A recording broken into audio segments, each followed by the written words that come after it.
والصلاة والسلام على سيد المرسلين أما بعد فأعوذ بالله من الشيطان الرجيم بسم الله الرحمن الرحيم قال الله تبارك وتعالى في القرآن المجيد يوصيكم الله في أولادكم وقال رسول الله صلى الله تعالى عليه وسلم من صلى علي صلاة صلى الله عليه بها عشر او كما قال رسول اللہ صلی اللہ تعالی علیہ وسلم۔ فرمان مصطفیٰ صلی اللہ تعالی علیہ وسلم ہے کہ جس نے مجھ پر ایک مرتبہ درود پاک پڑھا اللہ جل شانہ اس پر 10 رحمتیں نازل فرماتا ہے۔ صلو علی الحبیب اللہم صلی علی سیدنا و مولانا محمد وعلی آلہ وصحبہ وبارک وسلم۔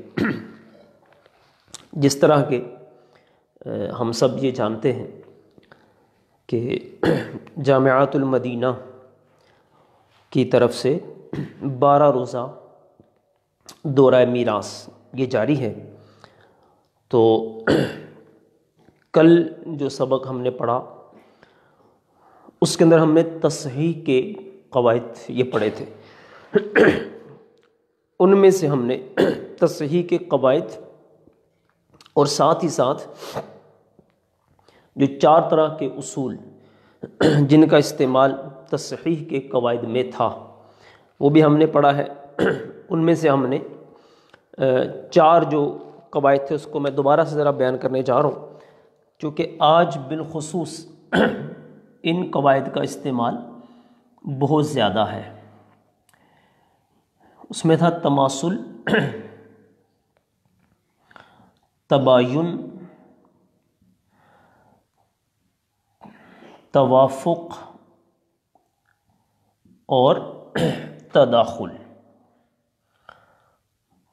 یہ تماثل کی مثال ہم نے دی تھی، جیسے 4 اور 4، یعنی جب دونوں عدد برابر ہیں تو اس کے اندر کوئی اتنا مسئلہ نہیں ہوتا، چونکہ جب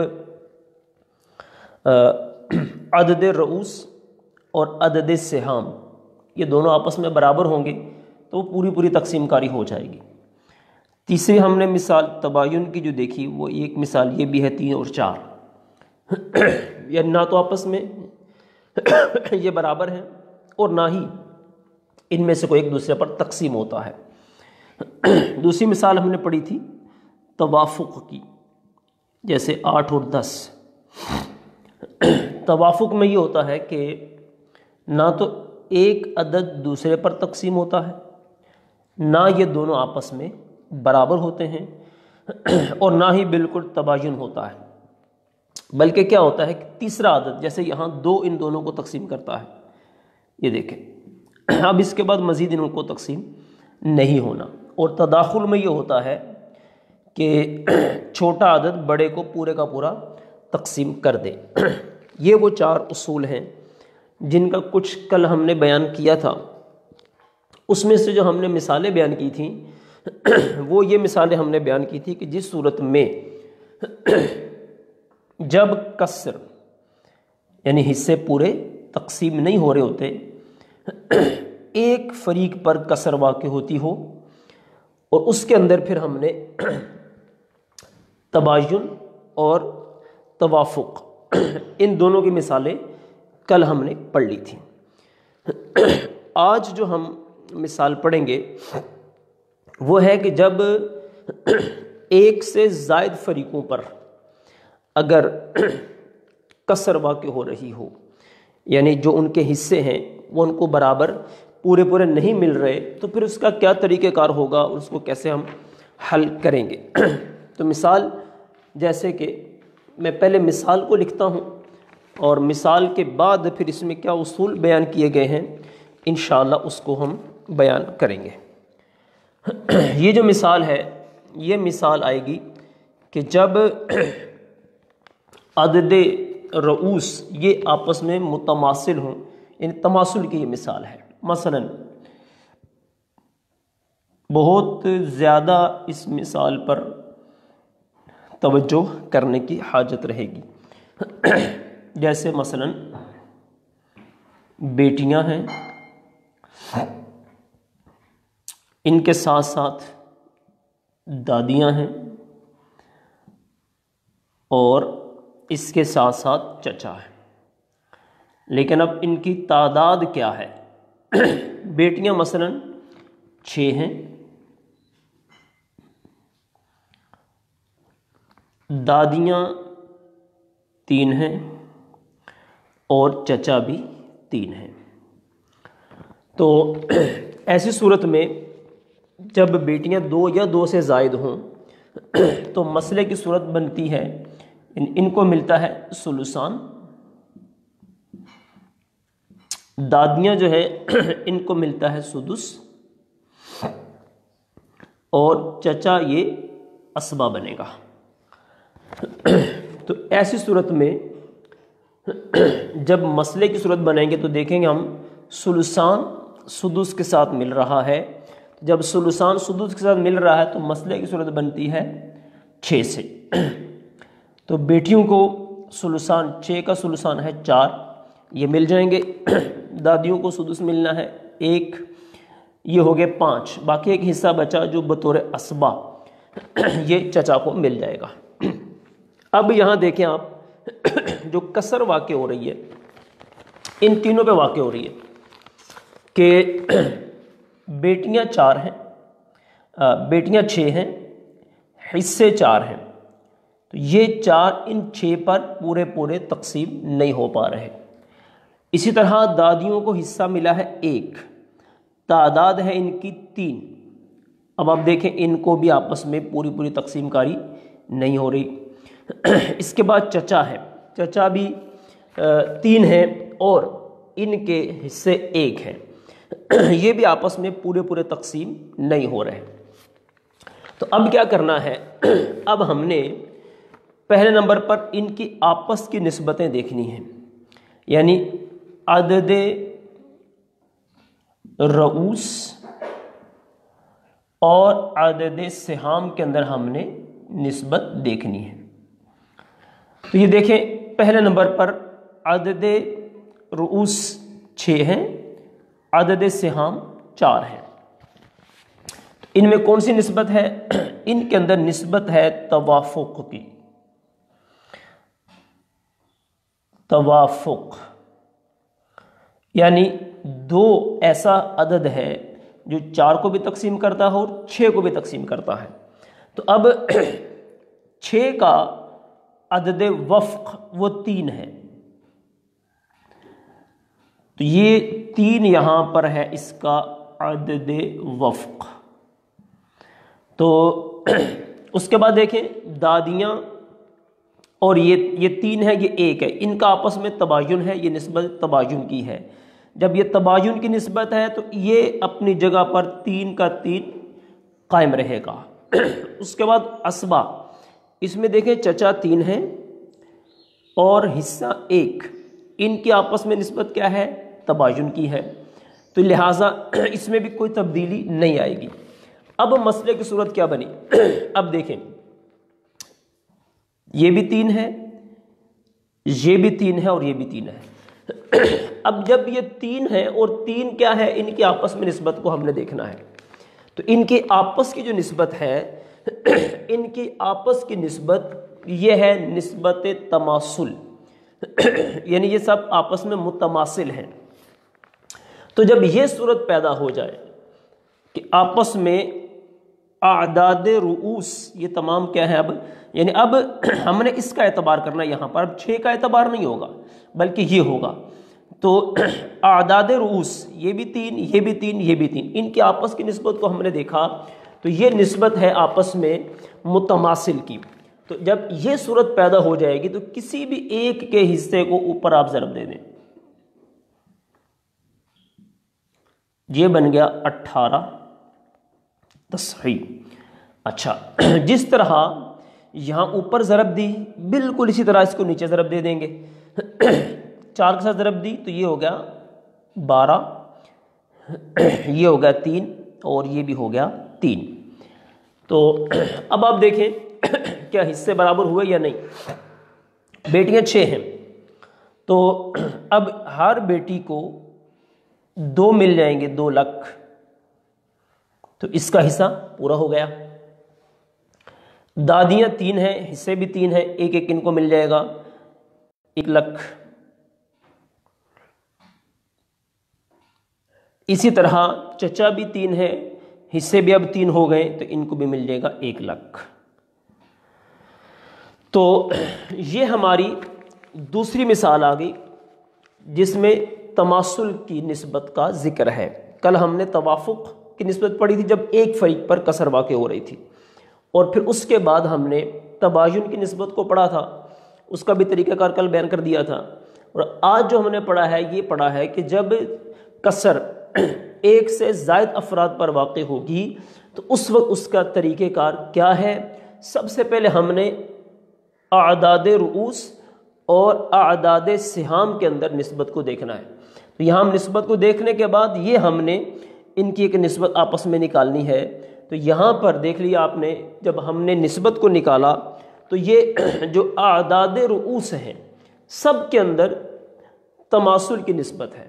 تو جب آپس میں یہ متماثل ہوں گے تو مسئلے کو حل اس طرح کریں گے، ان میں سے کسی بھی ایک کو اوپر ضرب دی ضرب دینے کے بعد جو حاصل آئے گا وہ اب ہو جائے گا مخرج المسئلہ، اور ساتھ ہی ساتھ جس عدد سے اوپر ضرب دینی ہے اسی سے نیچے بھی ضرب دے دیں گے. تو آپ نے دیکھا بالکل حصے سب کے برابر آ گئے.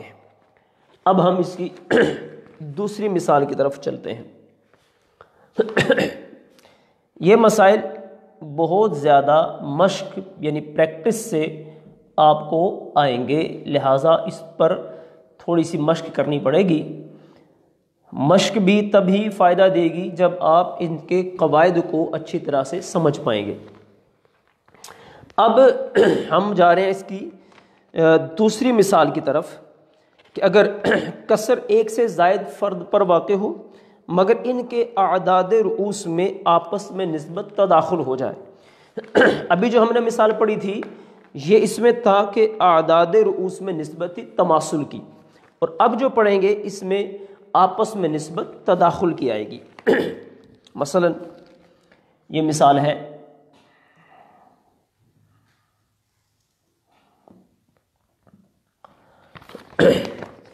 بیویاں ہیں مثلا 4،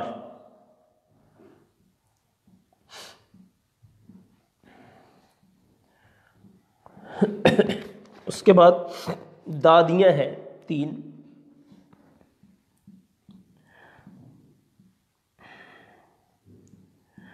اور ان کے ساتھ چچا ہے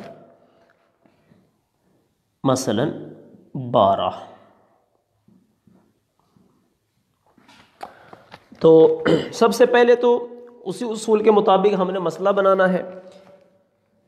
تو یہاں بیویوں کو ملنا ہے ربع چونکہ اولاد نہیں، دادیوں کو ملے گا سدس،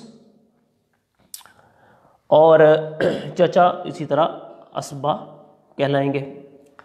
ربع اور سدس آپس میں ملا ہے تو مسئلے کی صورت سیدھی سی بات ہے وہ بنے گی 12 سے. مسئلے کی صورت بنی 12 سے، 3 مل گئے، ان کو سدس ملے گا، دادیوں کو 3 اور 2 5 اور 7 جو ہے وہ بچے وہ بن گئے بطور اسبا چچا کو ملیں گے. اب اسی قاعدے کے مطابق ہم نے دیکھنا ہے سب سے پہلے ان کی آپس کی نسبت. تو یہ دیکھیں آپ تباین ہے لہٰذا یہ اسی طرح رہے گا، اس میں کوئی تبدیلی ہم نہیں کریں گے. 3 اور 2 میں بھی تباین ہے، یہ بھی اپنی اسی حالت پر رہیں گے. 7 اور 12 میں بھی تباین ہے، تو لہٰذا یہ جو اعداد رؤوس اور اعداد سہام ہیں سب سے پہلے جب ہم نے ان کی نسبتوں کو دیکھ لیا تو یہ بات واضح ہو گئی کہ ان کے اندر تو تباین ہے. جب تباین ہے ان کو اسی طرح چھوڑ دیں گے. اب اگلی صورت دیکھنی ہے وہ کیا ہے. تو اب آگے ہم نے یہ دیکھنا ہے کہ ان کی جو آپس میں نسبت ہے وہ کیا ہے. تو یہ دیکھیں آپ ان کی آپس کی نسبت ہے تداخل کی. اب ہم جو مثال بھی پڑھ رہے تھے وہ پڑھ رہے تھے تداخل کی. ان کے آپس کی نسبت ہے تداخل. تداخل کس طرح ہے؟ 3 12 پر تقسیم ہو جاتا ہے، 4 بھی 12 پر تقسیم ہو جاتا ہے. یعنی چھوٹے جو عدد ہیں وہ بڑے پر تقسیم ہو جاتے ہیں. تو اگر یہ صورت پیدا ہو جائے جس کے اندر تداخل کی نسبت پائی جائے تو ایسی صورت میں جو بڑا عدد ہے، عدد رؤوس میں جو بڑا عدد ہے وہ ہے 12. تو اس بڑے عدد کو اوپر اصل مسئلہ سے ضرب دے دیں گے، یہ بن جائے گا 144. اور اسی کو نیچے ضرب دے دیں گے. 12 کو 3 سے ضرب دے دی 36 آ گیا، 12 کو 2 سے ضرب دے دی 24 آ گیا، اور 12 کو 7 سے ضرب دے دی تو یہ آ گیا 84. تو اب آپ دیکھ لیں ان کے حصے کیسے برابر ہو جائیں گے. یہ 4 ہیں، 4 کو 6 اس پہ 36 پہ تقسیم کر دیں گے تو 9 آ جائے گا، 9 لاکھ. 3 ہے، اس پہ تقسیم کر دیا 8 لاکھ. اور اس طرح 12 کو 84 پہ تقسیم کر دیا تو یہ سیدھا سیدھا ان کا حصہ آ جائے گا 7 لاکھ. تو یوں اس طرح یہ ہر ایک کا حصہ نکل آیا. تو یہ دوسری مثال تھی جس کے اندر ہم نے دیکھا ہے کہ اعداد رؤوس کے اندر تداخل کی نسبت ہے. تو جب اعداد رؤوس میں تداخل کی نسبت ہوگی تو اس میں ہم نے کیا کرنا ہے، جو بڑا عدد ہوگا اس کو ہم نے اصل مسئلہ سے ضرب دے دینی ہے. اور جب ضرب دے دیں گے تو ضرب دینے کے بعد جو حاصل آئے گا وہ اس کا مخرج مسئلہ کہلائے گا، اور ساتھ ہی ساتھ اس عدد کو ہم نے نیچے ضرب دے دینی ہے. اس کے بعد اب چلتے ہیں اگلی مثال کی طرف، اور یہ مثال ہے کہ جب اعداد رؤوس کے اندر آپس میں توافق کی نسبت پائی جائے. اور یہ مثال کافی تھوڑی یعنی لمبی ہوگی، اس کے اندر آپ کو بہت ساری چیزوں کا لحاظ رکھنا پڑے گا. کیا کرنا ہے اس کو ہم دیکھتے ہیں. اب مثال ہم یہ پڑھ رہے ہیں کہ جب اعداد رؤوس کے اندر آپس میں نسبت پائی جائے، نسبت توافق. مثلا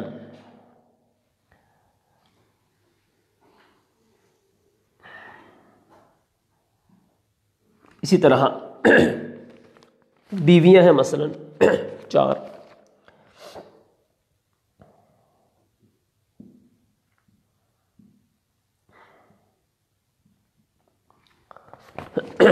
اور بیٹیاں ہیں مثلا 18.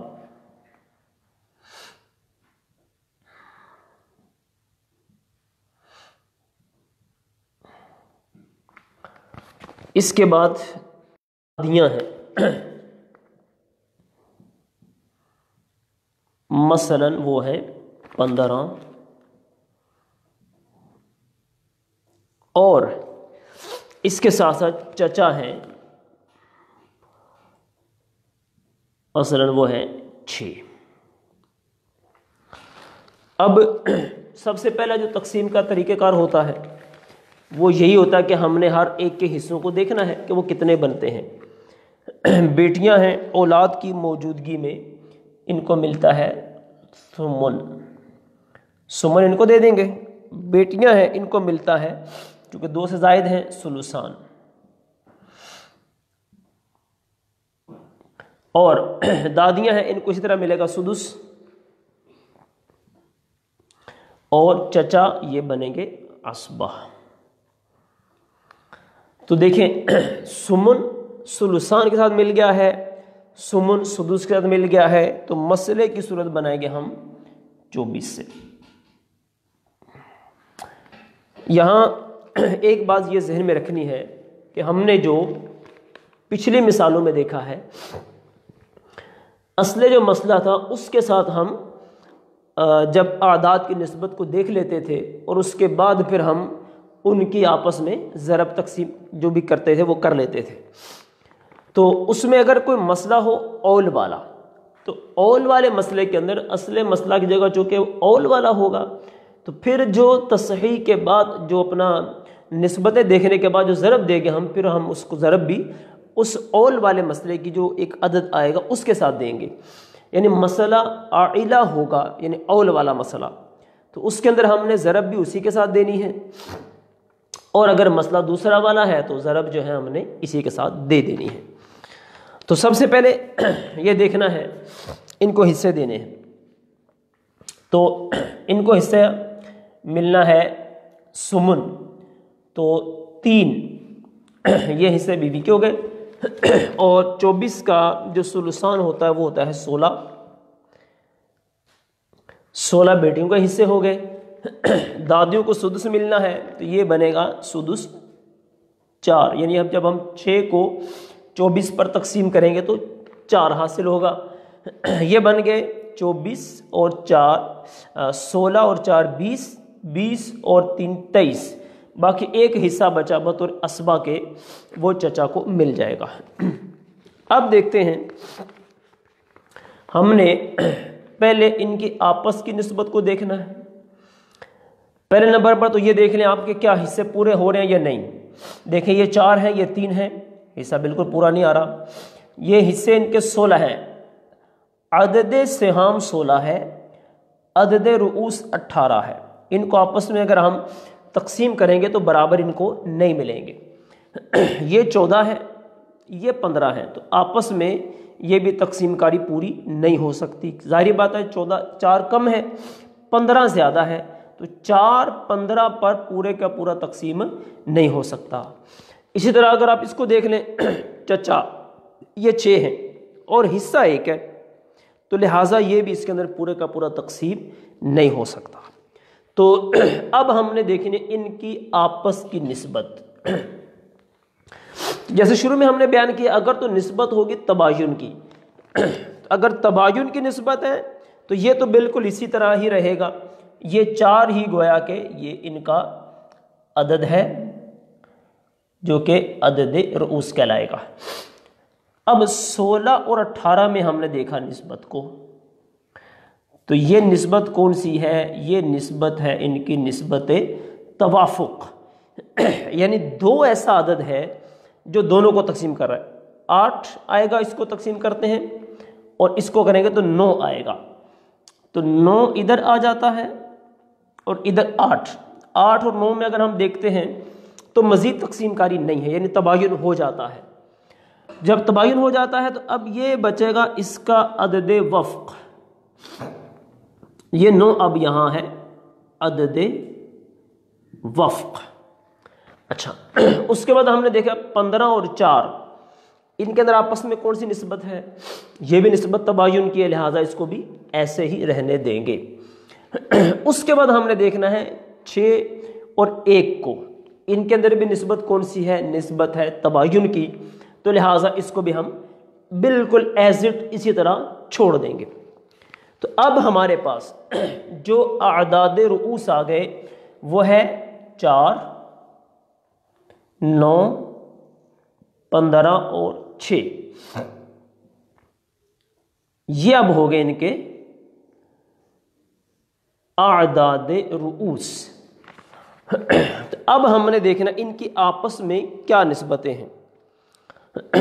تو لہٰذا اب جب آپس کی نسبت ہم دیکھتے ہیں تو دیکھیں 4 اور 6 ان کے اندر آپس میں جو نسبت ہے وہ ہے نسبت توافق کی، یعنی 2 ہے جو دونوں کو تقسیم کرتا ہے، 2 کو بھی اور 4 کو بھی اور 6 کو بھی. اس طرح 3 ہے جو 9 کو بھی کرتا ہے اور 15 کو بھی کرتا ہے. لیکن اب اس کا طریقہ کار یہ ہوگا، تو طریقہ کار اب ہم نے یہ کرنا ہے، پہلے 6 اور 4 کو دیکھ لیں تو اس کا عدد وفق بنے گا 3. یہ عدد وفق 3 بنا ہے اور اس کا یہ ہے 4. تو اس کا عدد وفق بنتا ہے 2۔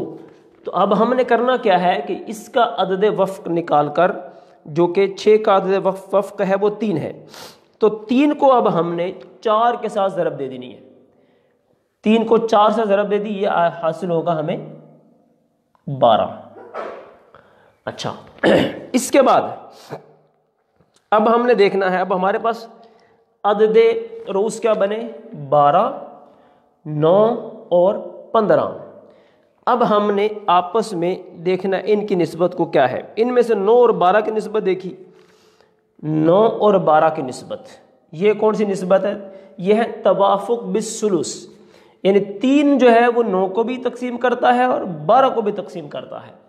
تو اب ہم یہ کریں گے، وہ جو 3 کا عدد ہے تو توافق بالثلث ہے، تو 9 جو ہے اس کا عدد وفق ہم نکالیں گے، وہ عدد وفق اس کا بنے گا 3۔ اب آپ یہ بات ذہن میں رکھنی ہے، چونکہ اس کو یہ ایک دفعہ ضرب ہو کر ہمارے پاس آ چکا ہے، لہٰذا اب اس کو مزید نہیں چھیڑنا ہے، اس کو ایسے چھوڑیں گے ہم۔ تو 3 عدد وقف نکلا ہے، تو اب اس 3 کو اس 12 سے ضرب دے دینی ہے، تو یہ حاصل ہوگا ہمیں 36۔ جب 36 حاصل ہو گیا تو اب دیکھنا ہم 36 اور 15 کی آپس میں کیا نسبت ہے۔ تو 36 اور 15 کی جب ہم نے نسبت دیکھی، 36 اور 15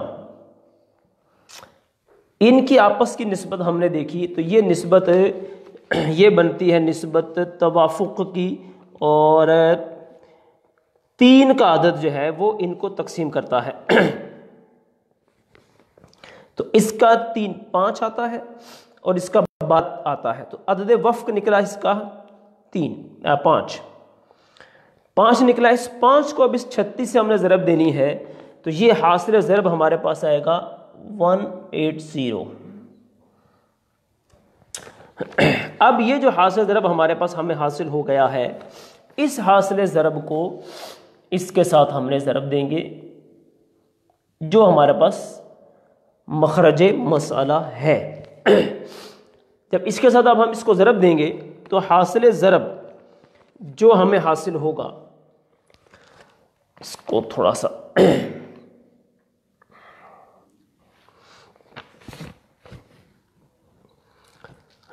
جب ہم نے اس کو ضرب دینی ہے اس کے ساتھ، تو یہ ہمارے پاس آئے گا 4320۔ تو جس طرح ہم نے اس کو یہاں ضرب دی ہے، ساتھ ہی نیچے بھی ضرب دے دیں گے ہم۔ جب 3 کے ساتھ اس کو ضرب دیں گے ہم، ضرب 180، تو ہمارے پاس حاصل ہوگا 540۔ 16 کے ساتھ ضرب دیں گے تو یہ ہمارے پاس آئے گا 2880۔ 4 کے ساتھ ضرب دے دی تو یہ آئے گا 720۔ 1 کے ساتھ ضرب دیں گے تو اسی طرح آئے گا 180۔ اچھا، اب اگر آپ ان سب کو جمع کریں گے تو آپ کے پاس یہی فگر آ جائے گا۔ تو یہ دیکھیں، تصحیح کا وہ قاعدہ ہے کہ جب اعداد رؤوس کے اندر آپس میں نسبت آ جائے توافق کی، تو یہاں یہ نسبت توافق آئی تھی کہ ایک عدد دوسروں کو تقسیم کر رہا تھا۔ تو اس کا طریقہ کار تھوڑا سا چونکہ لمبا ہے، اب میں دوبارہ اس کو ذرا دہراتا ہوں تاکہ مزید ہمیں اس کو سمجھنے میں ذرا آسانی ہو جائے۔ تو کرنا کیا ہے، سب سے پہلے ہم نے وہی ان کے حصے دیکھ لینے تاکہ پتہ یہ چلے کہ اصل مسئلہ کس سے بنے گا۔ اصل مسئلہ بن گیا، اب ان کو حصے دے دیے، یہ دیکھیں 3 آ گیا، 16، 4 اور 1۔ اچھا، اب اس کے بعد ہم نے عدد رؤوس اور عدد سہام ان کی آپس کی نسبتوں کو دیکھنا ہے، اور یہ نسبتیں آپ نے ہر جگہ ہی دیکھنی ہیں، جہاں جہاں بھی یہ تصحیح کا قاعدہ ہوگا اور کسی فریق پر کسر واقع ہو رہی ہوگی تو وہاں پر آپ کو اسی طریقہ کار کے مطابق پہلے آپس کی نسبتوں کو دیکھنا ہے۔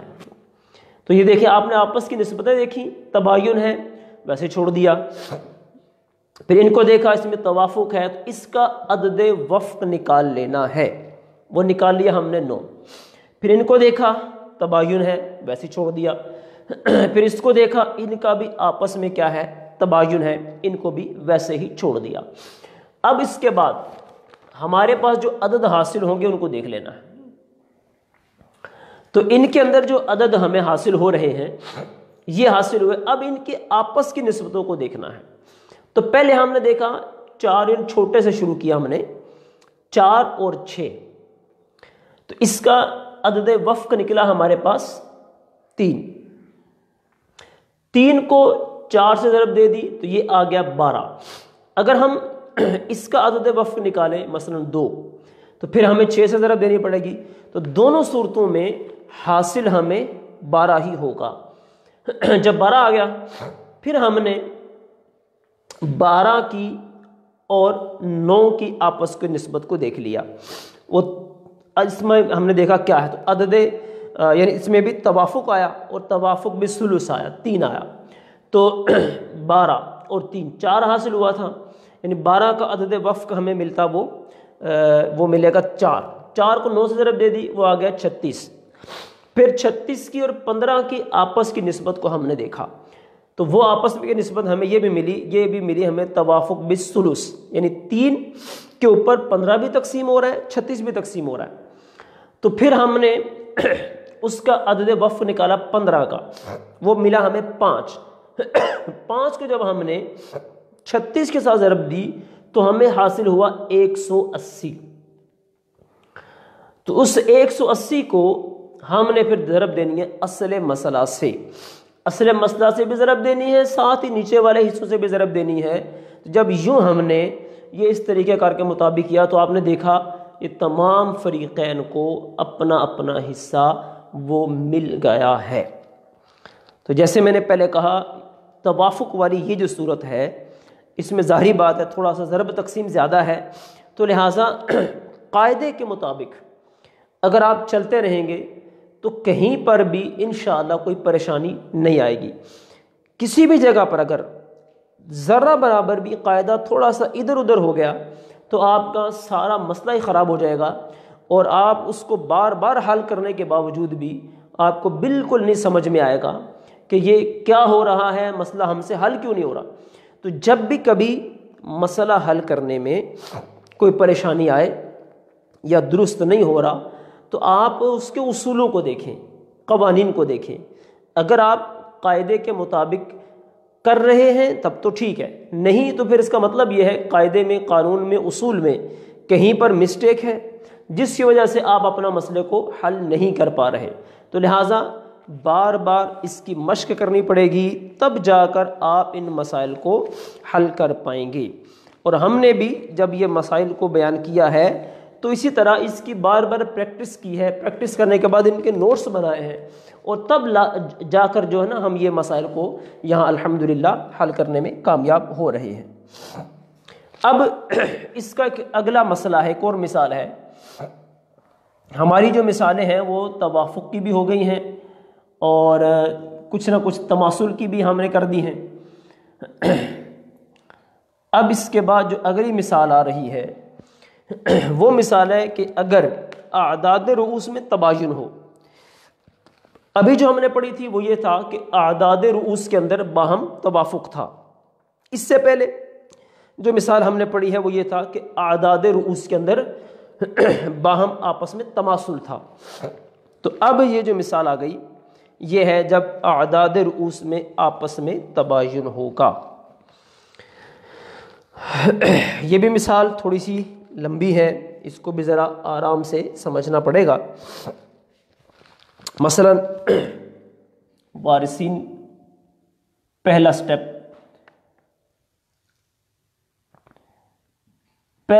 ہے کہ اس کے اندر دیکھنا ہم نے وارثین کیا ہے۔ مثلا بیویاں ہیں،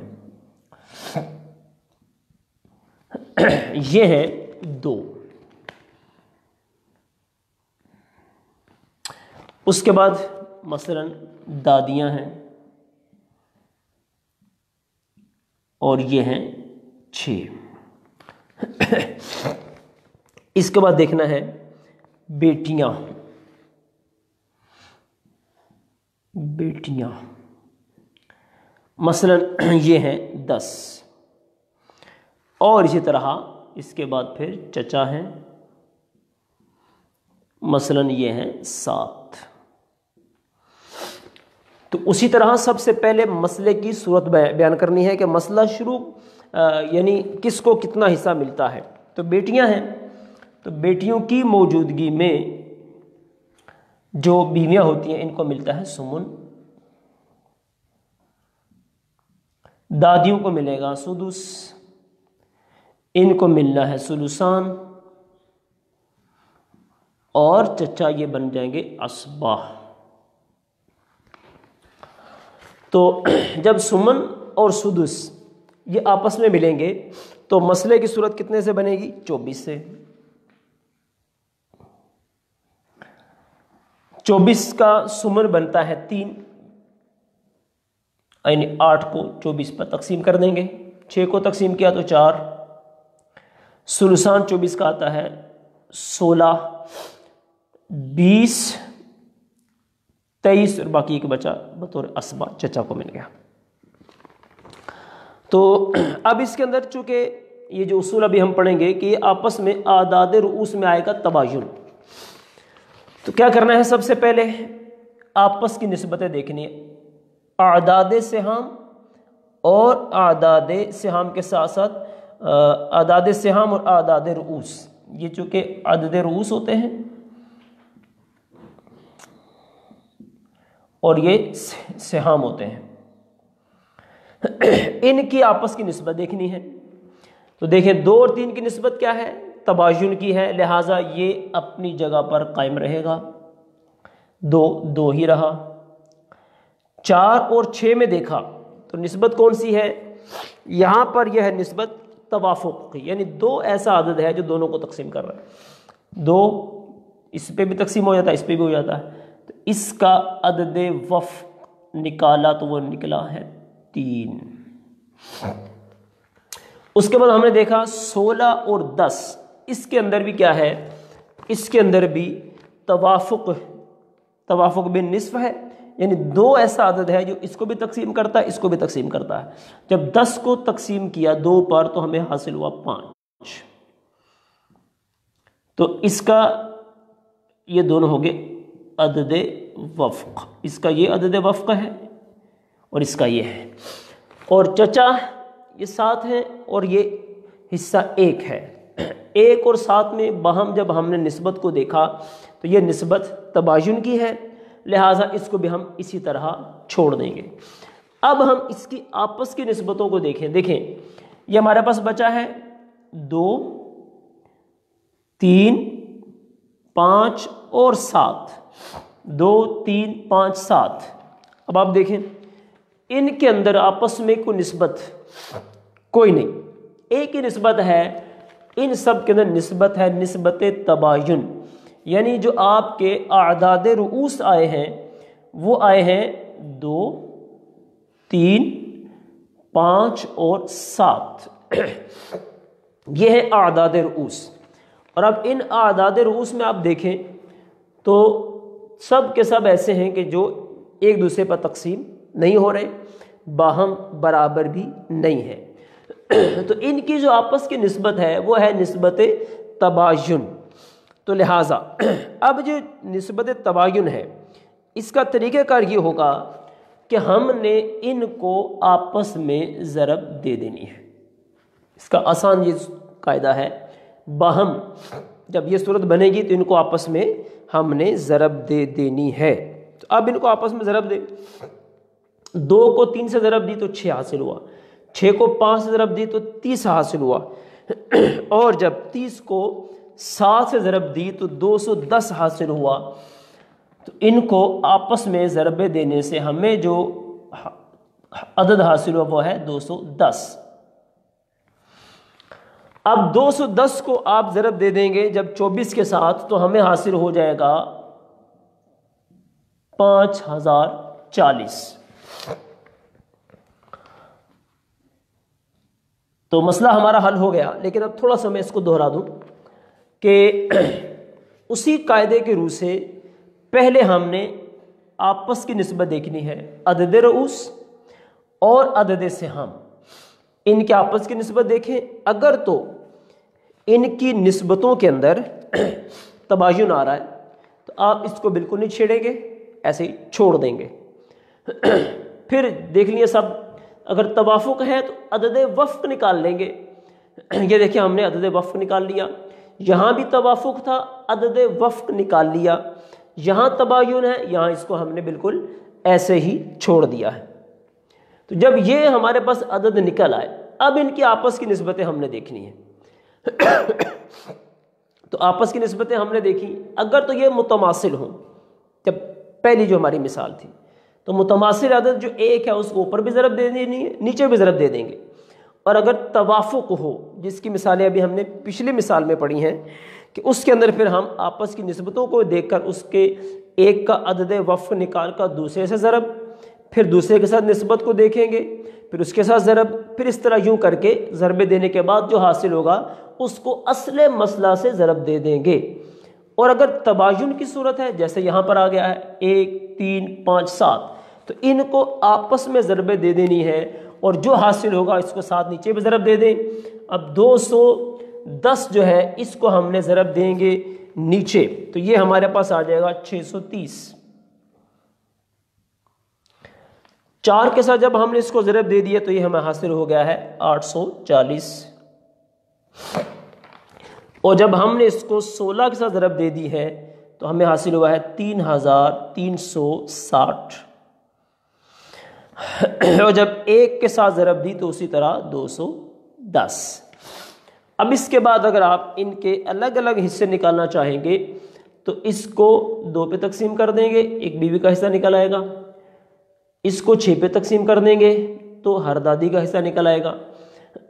اس کو 10 پہ تقسیم کریں گے تو ہر بیٹی کا حصہ نکل آئے گا، اور یہ بالکل اسی طرح ہی 7 کے اوپر تقسیم کر دیں گے تو ہر چچا کا حصہ یہ نکل آئے گا۔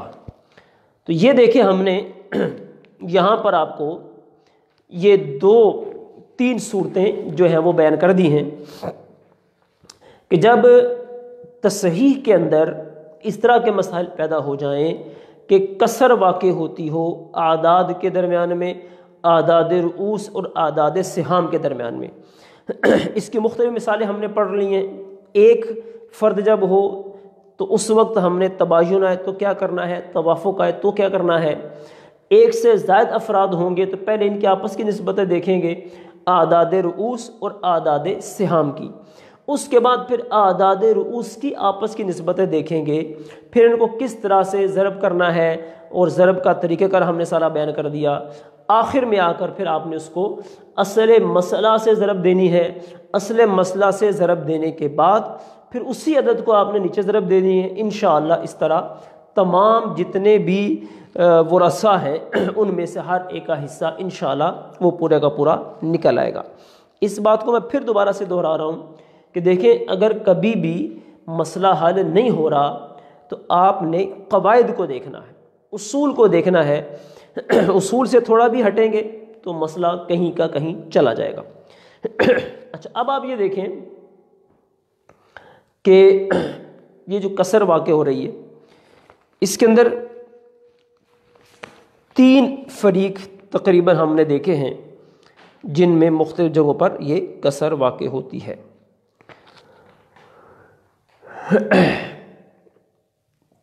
1 2 یہ 3، اور یہاں بھی اسی طرح سے ہے، یعنی جو کہ وہ لوگ ہیں جن کے اپنے حصے مقرر ہیں ان کے اندر، یعنی جہاں بھی جو اصحاب فرائض ہیں وہ ہمیں نظر آتے ہیں، تو اصحاب فرائض میں جہاں بھی یہ دیکھتے ہیں 3 ہی ہمیں نظر آئیں گے، 1 2 3 یہ بھی اصحاب فرائض۔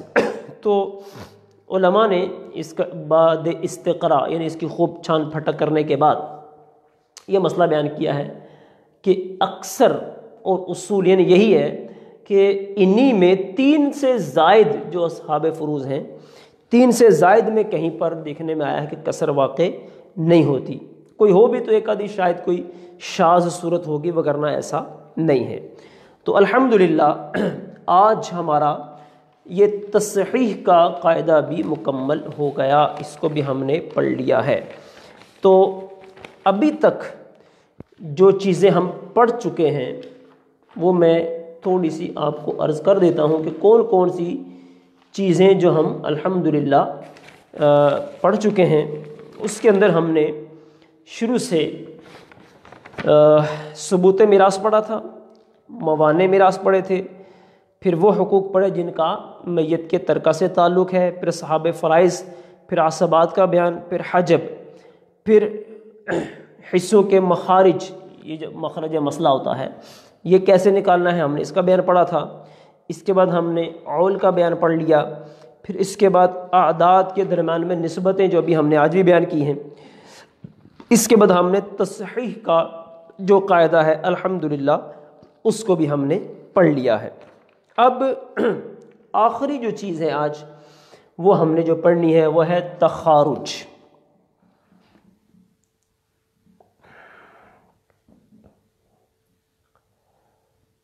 تخارج کا بیان، یہ بھی چونکہ میراث کے ہی مسائل میں آتا ہے، تخارج کا بیان۔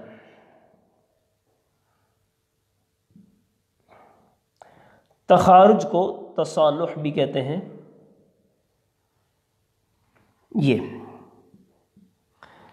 اب اس کا تعلق جو ہے وہ فی الحال صرف پڑھنے سے متعلق ہے، یعنی سمجھنے سے متعلق ہے۔ تخارج اصل میں یہ ہوتا ہے کہ بعض اوقات کسی شخص کو جو زندہ ہے ابھی، اس کے وارثین زندگی ہی میں اس کے ساتھ یہ بات طے کرتے ہیں کہ اگر آپ ہمیں کوئی معین چیز اپنی میراث میں سے ہمیں دے دیں تو ہم آپ کے بعد آپ کی میراث میں سے کوئی حصہ نہیں لیں گے۔ اس طرح یہ جو ایک عقد کیا جاتا ہے، آپس میں ایک معاہدہ کیا جاتا ہے، اس کو کہتے ہیں تخارج۔ اب اس کے اندر جو تحقیق ہے وہ یہ ہے کہ اگر کوئی وارث اس طرح سے زندگی ہی میں اپنے مورث سے حصہ لے لیتا ہے تو اب اس کے بعد جب میراث تقسیم ہوتی ہے، جب وہ بندہ فوت ہو جائے تو کیا اس وارث کو حصہ ملے گا یا نہیں؟ تو سید اعلیٰ حضرت رحمۃ اللہ تعالیٰ علیہ کا اس بارے میں یہی موقف ہے کہ وہ اس کو دوبارہ وہ حصہ ملتا ہے۔ تو دونوں طرح کے اس میں اقوال سید اعلیٰ حضرت علیہ رحمہ نے بھی بیان فرمائے ہیں، تو اس کی مزید آپ تحقیق کے لیے دارالافتاء اہل سنت سے بھی رجوع کر سکتے ہیں، تو کہ یعنی یہ تخارج کی صورت حقیقت میں کیا بنتی ہے۔ لیکن ابھی جو یہاں ہمارے پاس سامنے جس کتاب کے ذریعے ہم اس کو دیکھ رہے ہیں، اس کے اندر یہ ہے کہ یہ پھر بندہ بعد میں حصہ نہیں لیتا ہے۔ تو اب پھر حصوں کی تقسیم کاری کیسے کرتے ہیں؟ تقسیم کاری کا پھر بالکل آسان طریقہ ہے کہ وہ وارث مائنس ہو جائے گا، اس کا حصہ مائنس ہو جائے گا، اب جو باقی بچیں گے وہ دیگر ورثاء کا جس طرح سے حصہ بنتا تھا اسی طرح ان کو دیا جائے گا۔ یعنی یہ اس صورت میں ہوگا کہ جب وہ جو تصالح کرنے والا ہے اس کو بعد میں حصہ نہیں ملتا۔ اگر اس کو حصہ ملتا ہے تو ایسی صورت میں پھر اسی طرح سے وارثین کو دیکھ کر پورے کا پورا مسئلہ اس کو حل کیا جائے گا۔ جو طریقہ کار ہے کہ پہلے میت کی تجہیز و تکفین کا اخراجات، پھر اس کے بعد اگر اس نے قرض لیا ہوا تھا وہ ادا کریں گے، وہ پھر وصیت کو تہائی مال سے پورا کرنا ہے۔ اس کے بعد جو پھر مال بچتا ہے اس کو وارثین میں تقسیم کیا جاتا ہے۔ تو تصالح یا تخارج، اس کے اوپر فی زمانہ کیا فتویٰ ہے اس کو دارالافتاء اہل سنت سے معلوم کیا جا سکتا ہے۔ تو الحمدللہ یہاں تک آج ہم پہنچ گئے۔ ہمارے یہاں جو ویورز ہیں اسلامی بھائی، انہوں نے ہمیں ایک سوال پوچھا تھا کہ کیا آپ مناسخہ بھی پڑھائیں گے؟ تو مناسخہ بھی بالکل جب اس کا ٹائم آئے گا، ابھی انشاءاللہ امید یہی ہے کہ کل یا پرسوں کے سبق میں ہمارا مناسخہ بھی انشاءاللہ آئے گا، تو مناسخہ بھی انشاءاللہ پڑھیں گے۔ اللہ کے بارگاہ میں دعا کرتے ہیں کہ اللہ جل شانہ جو ہم پڑھ رہے ہیں، سیکھ رہے ہیں، اس پر عمل کی توفیق بھی عطا فرمائے۔ تو مناسخہ جو ہے اس کو پڑھنے سے پہلے جو پچھلے قوانین ہیں ان کو بھی اچھی طرح دہرانا چاہیے، اس کو بھی اچھی طرح دیکھ لیجئے گا، کیونکہ جو ہم نے آگے جانا ہے تو پچھلے جو بھی قواعد ہیں وہ ساتھ ساتھ اس کے اندر استعمال ہوں گے۔